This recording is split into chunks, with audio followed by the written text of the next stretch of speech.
വന്നതിൽ വെച്ച് അമ്മേൻ്റെ അവസ്ഥ വളരെ ഇമ്പ്രൂവ്ഡ് ആയിട്ടുണ്ട്. ഒക്കെ അമ്മയ്ക്ക് വേണ്ടി പ്രാർത്ഥിച്ച എല്ലാവരുടെ അടുത്തും നന്ദി പറയുന്നു.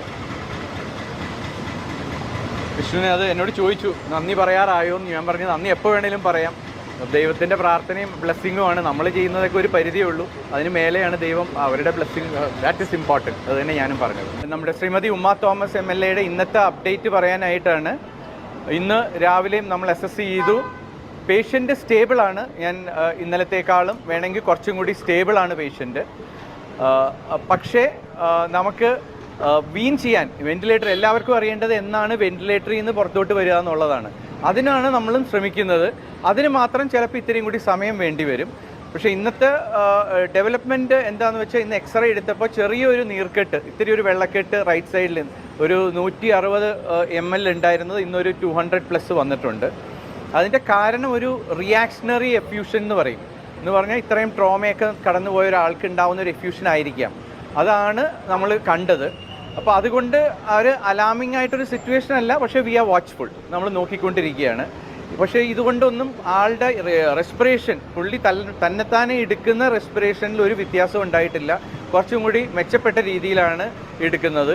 ഇന്നും ഒരു 60 to 70% മാഡം തന്നെത്താനെയാണ് റെസ്പിറേഷൻ എടുക്കുന്നത്. നമ്മളൊരു പ്രഷർ സപ്പോർട്ട് മാത്രമേ ചെയ്യുന്നുള്ളൂ.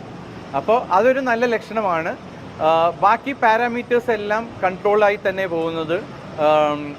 പിന്നെ ഒരു HB ഡ്രോപ്പോ അല്ലെങ്കിൽ ലിവർ ഫംഗ്ഷനിലോ കിഡ്നി ഫംഗ്ഷനിലോ വലിയ വ്യതിയാനങ്ങളൊന്നും ഉണ്ടായിട്ടില്ല. അപ്പോൾ ഇങ്ങനെ പോവുകയാണെങ്കിൽ വിത്തിൻ 1 or 2 days, നമുക്ക് എന്നാണെന്ന് പറയാൻ പറ്റില്ല, അതൊരു ഫുൾ എഫേർട്ട് എടുക്കുന്നത് വരെ വെന്റിലേഷൻ കണ്ടിന്യൂ ചെയ്യും. വെന്റിലേഷൻ ഉണ്ടായാലും അത് കഴിഞ്ഞാൽ CPAP, പിന്നെ അങ്ങനെ കുറച്ചൊരു എക്സ്റ്റെൻഡഡ് പ്രോസസ്സാണ് അത്. അതിനകത്തോട്ടായിരിക്കും നമ്മൾ മുന്നോട്ട് പോകുന്നത്. ഇന്ന് രാവിലെ നമ്മുടെ മെഡിക്കൽ ബോർഡ്, ഇവിടുത്തെ external medical board, that is government നിശ്ചയിച്ച മെഡിക്കൽ ബോർഡിൻ്റെ ഹെഡായ ഡോക്ടർ ജയകുമാർ സാറ് വന്നിട്ടുണ്ടായിരുന്നു. Is the head of and medical superintendent of Kottayam medical college.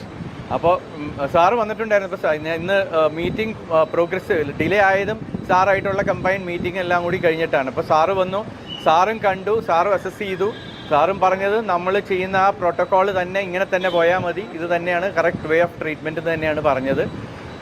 അപ്പോൾ നമ്മൾ ആ രീതിയിൽ തന്നെയാണ് മുന്നോട്ട് പോകുന്നത്. ആൻഡ് ഇപ്പോൾ ഒരു ആസ് ഐ സെഡ്, ക്രിട്ടിക്കലാണോ എന്ന് ചോദിച്ചാൽ അതീവ ഗുരുതരമല്ല, ബട്ട് ദെൻ ക്രിട്ടിക്കലാണ്. Still she is out of the ventilator. 24 hours കഴിഞ്ഞ് വെന്റിലേറ്ററിൽ നിന്ന് പുറത്ത് വരുന്നത് വരെ ക്രിട്ടിക്കൽ തന്നെയാണ്. ഇതാണ് ഇന്നത്തെ അപ്ഡേറ്റ്. വെള്ളക്കെട്ട് ശ്വാസകോശത്തിൻ്റെ അടിയിൽ, ഇവിടെ ആ ശ്വാസകോശത്തിൻ്റെ അടിയിലായിട്ട് വരും. ബെറ്ററാണ്. ഷീസ് ഇന്ന് രാവിലെ മുതലാണ് നമ്മൾ ആ ട്രൈ ചെയ്തത്. കുറച്ചും കൂടി കൂടുതൽ she's putting more effort. And ഇന്ന് പെയിൻ ഫ്രീയുമാണ്. ഇന്ന് പെയിൻ ഉണ്ടോ എന്ന് ചോദിച്ചപ്പോൾ പെയിൻ ഇല്ല എന്നാണ് പറഞ്ഞിരിക്കുന്നത്.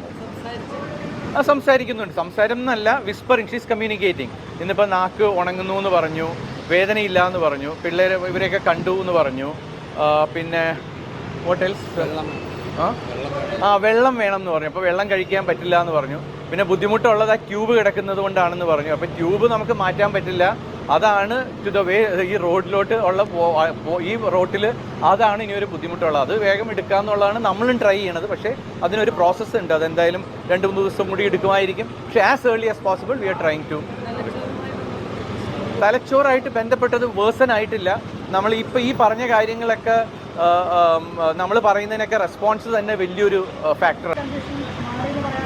അതാ ഞാൻ മുമ്പ് പറഞ്ഞത്, പറയാറായിട്ടില്ല. ഇപ്പോഴും നമ്മൾ we should be cautious and careful. നീർക്കെട്ട് മാറാനായിട്ട് ഇപ്പോൾ പ്രത്യേകിച്ചൊന്നും നമ്മൾ ആൻറ്റിബയോട്ടിക് ഇതും കൊടുക്കുന്നുണ്ട്.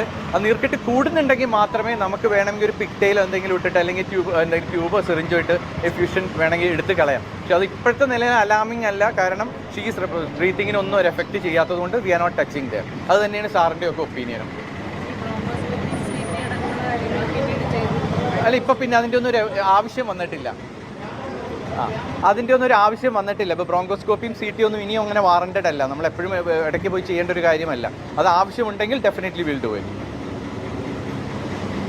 സാറിന് എന്തെങ്കിലും പറയണമെന്ന്? ഓക്കെ, ഇനിയൊരു അപ്ഡേറ്റ് ബ്രീഫിൻ്റെ ഡെയിലി ഉണ്ടാവണം എന്നില്ല. എന്തെങ്കിലും ഉണ്ടെങ്കിൽ ഞങ്ങൾ അറിയിച്ചോളാം. അതല്ല ഒരു മീഡിയ ബുള്ളറ്റിൻ വഴി അറിയിക്കാം. Okay, thank you.